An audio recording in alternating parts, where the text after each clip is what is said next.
Hey guys, have you ever wanted to taste the true essence of Florida in a drink? Because I know I have. Try black coral rum. It's like capturing the Sunshine State in a glass. But black coral rum isn't just any rum. It's a celebration of Florida's vibrant culture and history. And with each sip, you'll be transported to our orange groves and swaying palm trees, and it's as smooth as the sand beneath your feet. But what truly makes this rum special is the dedication of locals who craft it. It's made by those who are deep in love with Florida and with only Florida's ingredients. So, if you're looking for something that's distinctly Florida, then look no further than black coral rum. Now, you're wondering now, where can I find this delicious rum? Well, you can either visit the Black Coral Rum Distillery in West Palm, or you can visit the website steeltiespirits.com. Black Coral Rum from the distillery Steel Tie Spirits. Distinctly Florida.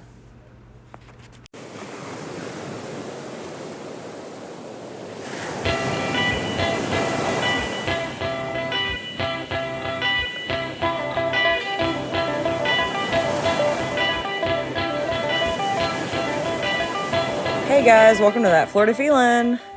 How is everybody this week? Did you survive Christmas? Are you ready for the New Year's? I hope everybody had a good holiday. And I hope everybody's ready for the new year. I, for one, am not going to be sad that 2023 is on its way out. I hope that 2024 is... I just hope it's a good year for everybody. I'm not saying that it's going to be like new year, new me. No, I'm probably going to be the same person I am. I just hope that everybody always survives the year no matter what. I'm not one to make resolutions. I'm just one to survive. I don't know how anybody else is. Thanks for everybody who's interacted with the Facebook, Instagram, Twitter, TikTok pages. YouTube is still a work in progress. Yeah, it's some kind of progress. I love each and every one of you guys. Thank you so much for making this year amazing for the podcast. I can't believe that it's almost 24. Yeah, we've survived. We've made it. If all you did this year was survive, then I'm proud of you. You know, another one down and a new one to go. You guys are awesome. Thanks for all the fun guests I've had on the podcast. Thanks for everybody who's listened. You guys have made the podcast last another year. And next year hopefully should be fun. I know I have a lot of good things coming up in my personal life. And the podcast will have a lot of fun things coming up in the podcast life. I really am looking into merch. I mean, would you guys I'm probably going to put a poll out. Would you guys even buy my merch? I don't know. I'm going to put a poll out. So, yeah, tell me what you feel. Today I'm going to talk about something that seems like it shouldn't work for Florida, but somehow it does. Somehow Florida has taken this thing and kind of owned it. And I'm talking about hockey. Florida's kind of owned hockey for years now. And let's just talk about it. I mean, who brought these teams to Florida and how are they so good? How did Florida become good at hockey? Because hockey to me seems like a northern thing. And the past few years, Florida's been really good at it. I mean, Tampa Bay for a reason, and even the other Florida, the Panthers, they've gone pretty good the past few years too. So the first team to come to Florida was actually the Tampa Bay Lightning, Tampa Bay, and the team is based in Tampa. They call Amalie Arena home, and they actually came out of an expansion from the late 1980s. The NHL announced that they were going to expand, and the two groups in Tampa were really, really wanting to bid on it. They really wanted to bring hockey to Florida. They loved it, and they thought that Florida deserved to have a team. And so there was a group out of St. Pete, fronted by Peter Carmanos, which actually they owned the Carolina Hurricanes. And then there was a Tampa group fronted by Phil and Tony Esposito, who are also actually members of the Hockey Hall of Fame. And these two groups went at it with completely different approach. The St. Pete group, who was actually better financially backed, but only wanted to pay half of the expansion fee. And then there was the Tampa group, who was probably way less stable, but was really willing to pay a full $50 million to expand. I mean, they really, really wanted it. They were craving it. They knew that Tampa could support this team, and they really wanted to see it happen. And between these two people, the Tampa group won. The Espositos won. And they ended up getting the winning bid on December 6th, 1990. And they named the team the Lightning after Tampa being the Lightning capital of North America. So it really does kind of fit. And if you've lived in Tampa or in the area, you know that that is the absolute dead truth. You can understand why it's called the bolt out of the blue. Lightning literally comes out of nowhere if you've lived in the Tampa area.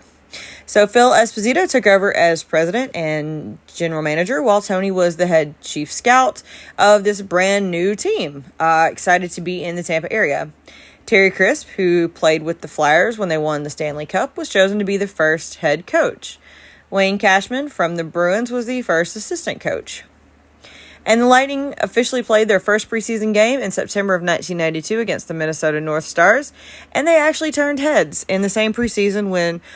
okay, I'm going to go ahead and give you guys a heads up. I am not going to pronounce some of these names right. I do not speak French. If you're going to yell at this podcast, go ahead and be prepared right now.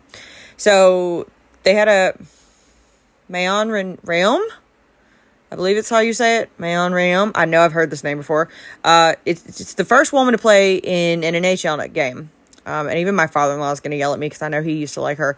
But Mayon Rayom, she played, and she was the first woman to play in any major professional North American sports league. She actually played in the first Lightning game. She got to play. Then she actually turned heads, and she played. And it was really cool. She got to play for the Lightning. But she did really good. And the Lightning actually turned heads in some of their first preseason games. They actually came out kind of strong. And then when their first regular season game, it happened October 7th of 1992 in Tampa's Expo Hall at the Florida State Fairgrounds. And they actually won. They won against the Chicago Blackhawks. The team had Chris Kontos. He was their player. He had an amazing scoring season. And Brian Bradley had a huge breakout season as their forward. And the season actually was going really good until the wear really started to get to this new team. They had really good momentum going, but the long trips really did not help keep their momentum, especially since their nearest division rivals was St. Louis, and that is over 1,000 miles from Tampa.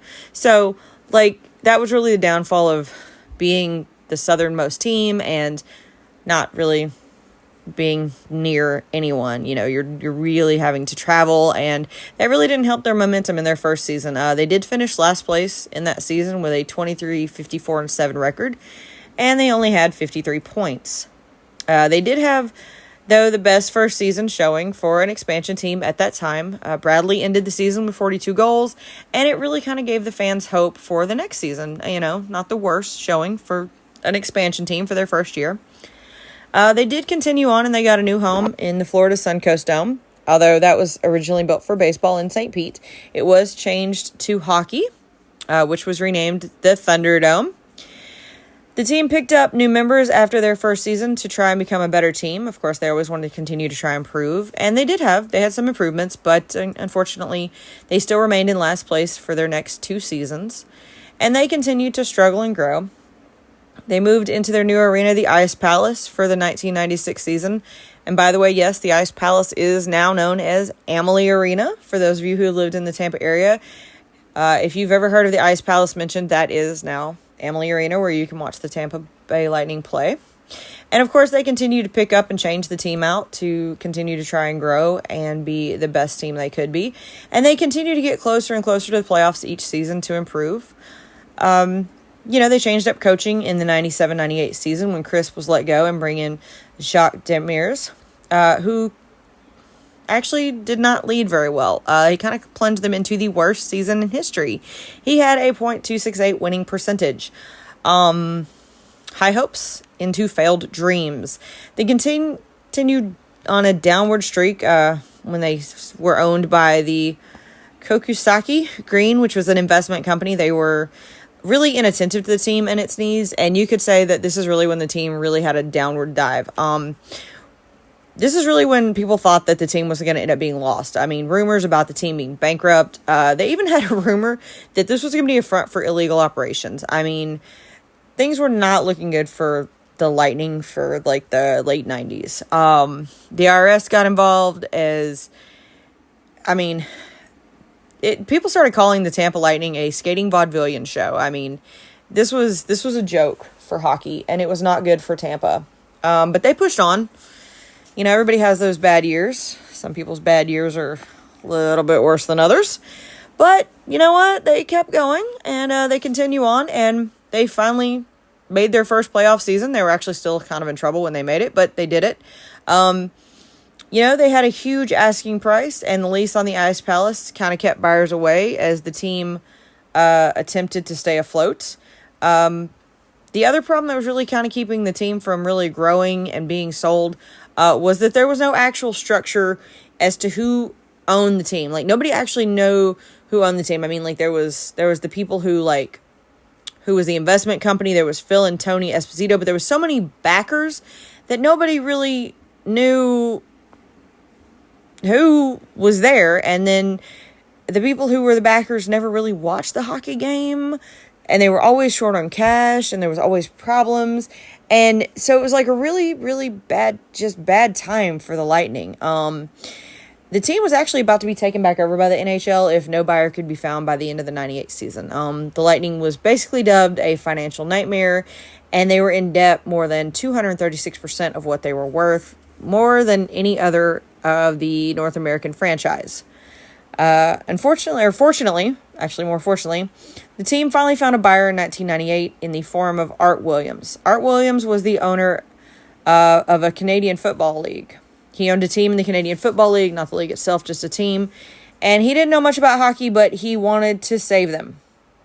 He knew that it was a good investment, and he was going to help them. He basically cleared out the debt. He brought in better players. He upped the existing payroll to bring in better players. He got in a better coach. And while the team did continue to struggle, and after Williams realized that he was way in over his head, he actually sold the team to the Detroit Pistons owner, William Davidson. But I mean, at least he brought them afloat and then helped do what he could do. And then when he realized he didn't know, he sold it to somebody who did.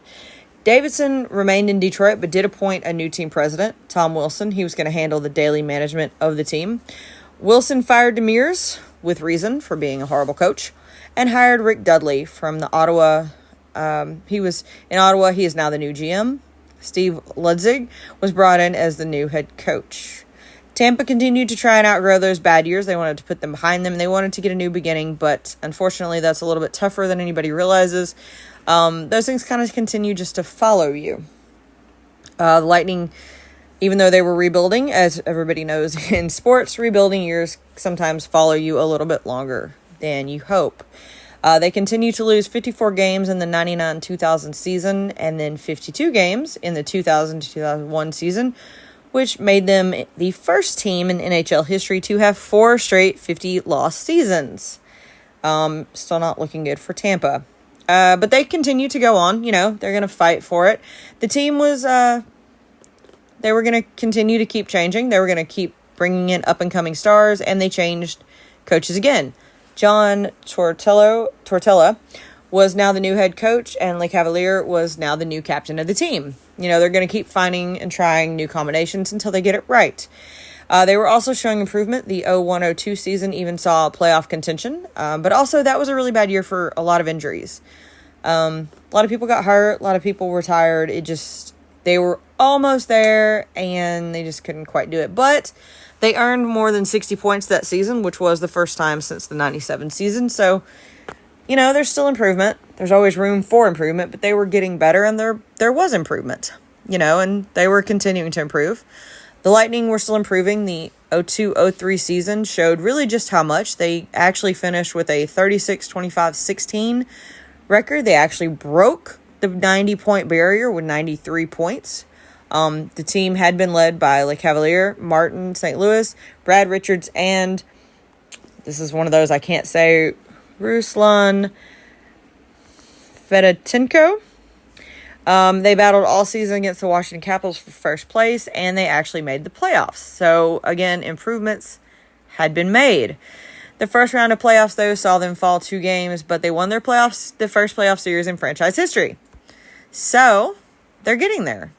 The team continued on and went down in 5 games in the next set to the Jersey Devils. So,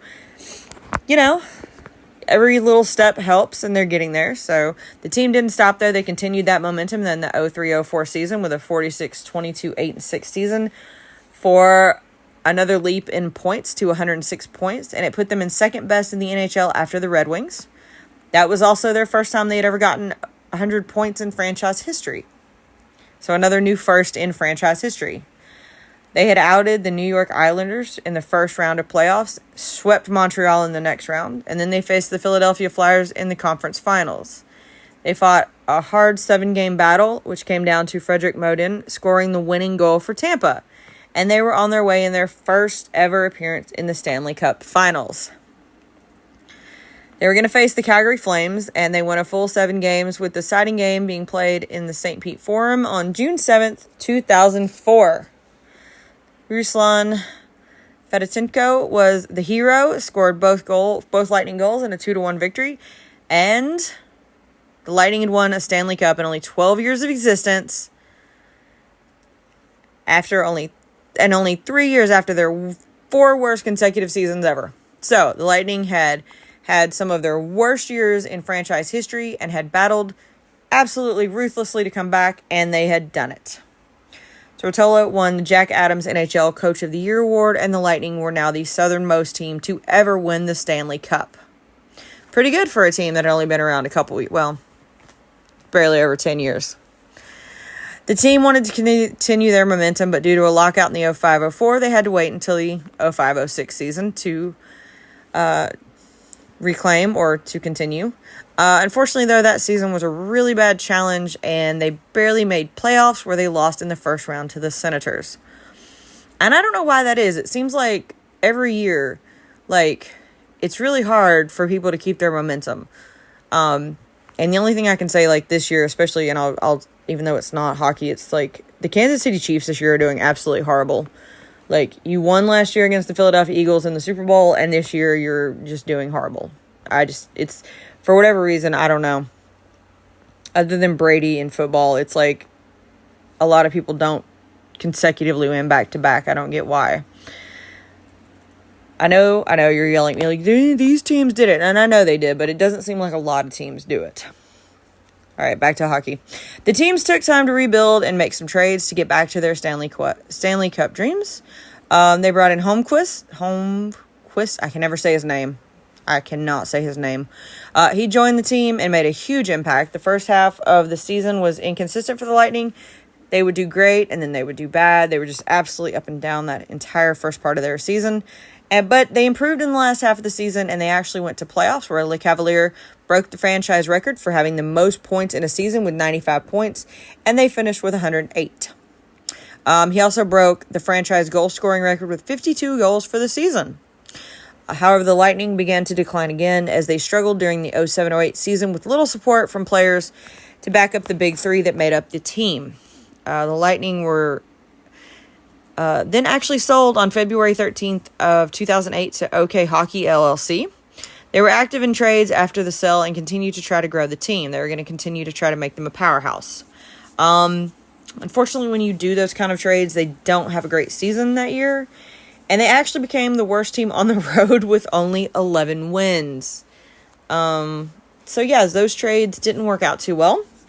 More changes continued as Jay Feaster resigned as the general manager.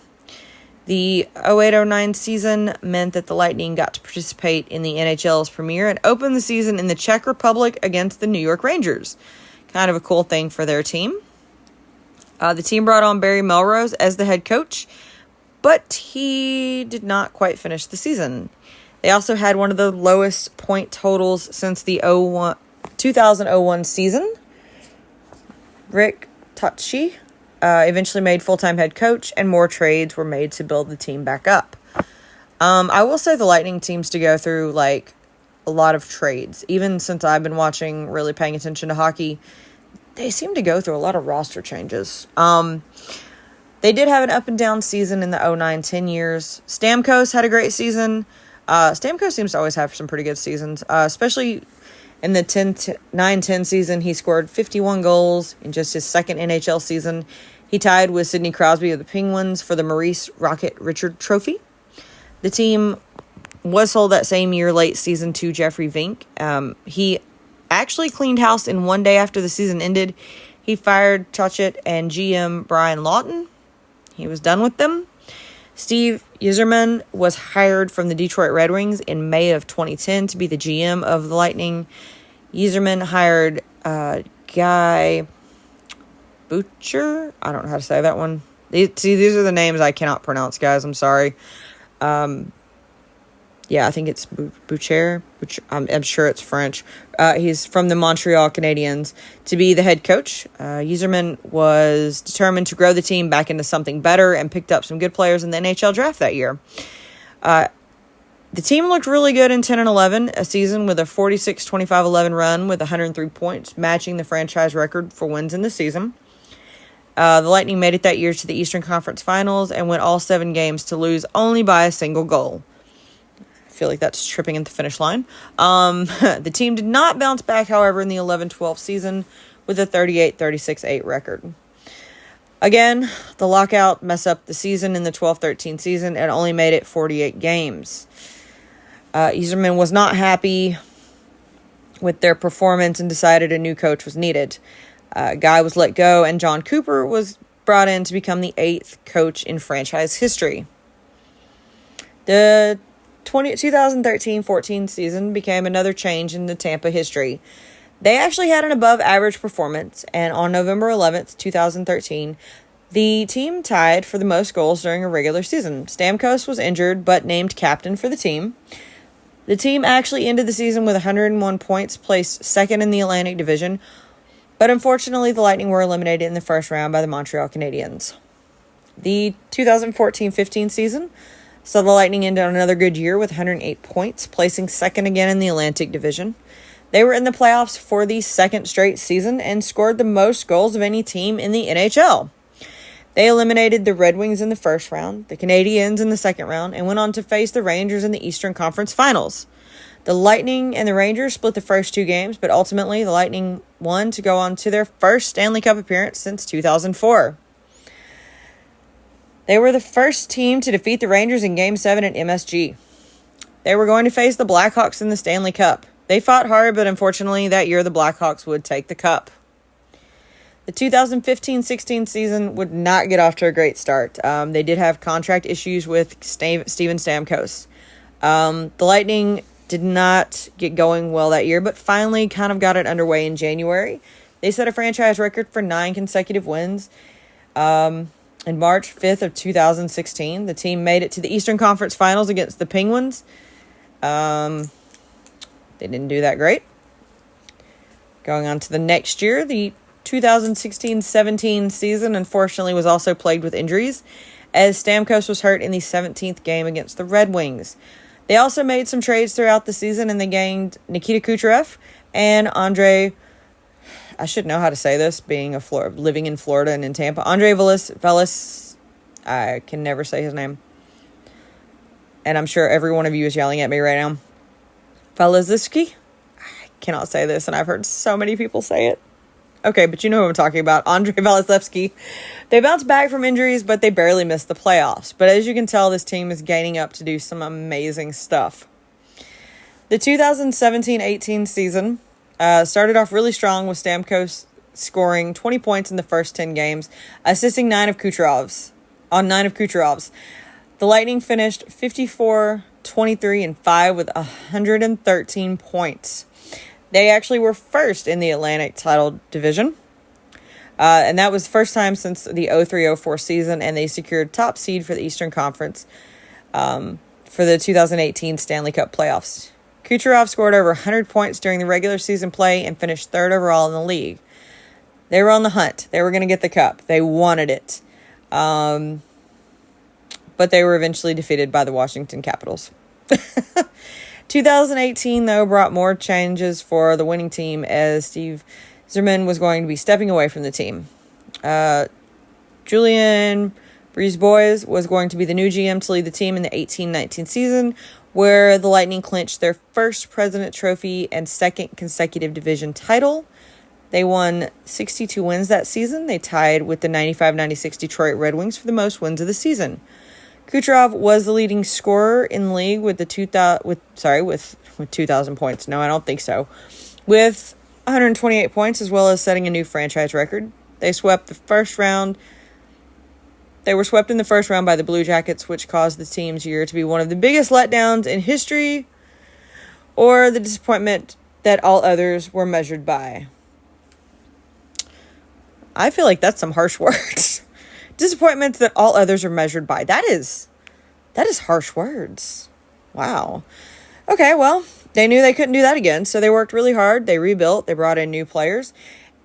And they went on to have Stanley Cup wins in the 2019-20 and the 20-21 seasons, back-to-back. And then they have consecutively appeared in this playoff season since 2018. The Lightning have come an extremely long way from their questionable start in 92 through their vaudevillian years, as we'll call it. Of course, they have had many coaches, many changes, and they have fought hard to be called Tampa Bay at this point. The team is a strong one. They've gone through many leadership changes, and they have made Tampa a hockey town. I will say, though, I do love their mascot. I love Thunderbug. He is a lightning bug, and he is awesome. Everyone has really rallied around Tampa. I can say that it was probably questionable at first for Tampa to be a hockey team. And now it is probably one of the most loved teams behind the Bucks. I've never seen people get behind a team so much as they have the Tampa Bay Lightning. That is a huge fan base, and it is a very strong fan base. Those are some amazing games. They are electric. They are loud. They are fun. They're crazy. If you've never been to one, it's definitely something you should do. And of course, since Tampa is full of hockey fans, and some of them get a little too excited at times, and one of them is this Florida man who just apparently wasn't exactly a fan like everybody else. Florida man calls 911 after neighbor yells, "Shoot, shoot," during a hockey game. A Hillsborough sheriffs were dispatched to a house after a neighbor called 911 when his neighbors were enjoying the game a little too much. The whole thing was a complete misunderstanding. And I have a feeling that one neighbor just wasn't a hockey fan. Yeah, I don't know. I guess all in context, guys. Thanks for listening, guys. I hope you enjoyed learning about the history of the Tampa Bay Lightning and hearing me butcher some French names. Sorry again about that. For all of you Florida Panthers fans, no, I didn't forget about them. I'm going to get to them eventually. Again, more French names that I'll get to eventually. I hope you guys enjoyed it. I hope you guys have an amazing rest of the week. I hope you guys have a great start to your 2024. If you do decide to go out and celebrate 2024's ringing in, please, please, please do it responsibly. Don't drink and drive. Uber, Lyft, AA Safe, AAA Safe Ride. Do it responsibly, guys. Make it into 2024. Make sure that the people around you make it into 2024. Thank you for making this podcast make it into 2024. I do have a lot of interesting stuff coming up in my personal life, so if some of these podcasts seem short, I do apologize. We're going to have great things coming. Check out the weekly polls. They're usually on Wednesdays. I say usually because sometimes it's early Thursday morning when they get put up. I hope you all have a great week. I hope you guys don't forget to drink your water, wear your sunscreen. Bundle up this week. Oh my gosh, it's going to be cold bringing in 2024. It's going to feel like we're up north. But there's no snow at least. All right, guys. Happy New Year. And as always, that's your daily dose of sunshine.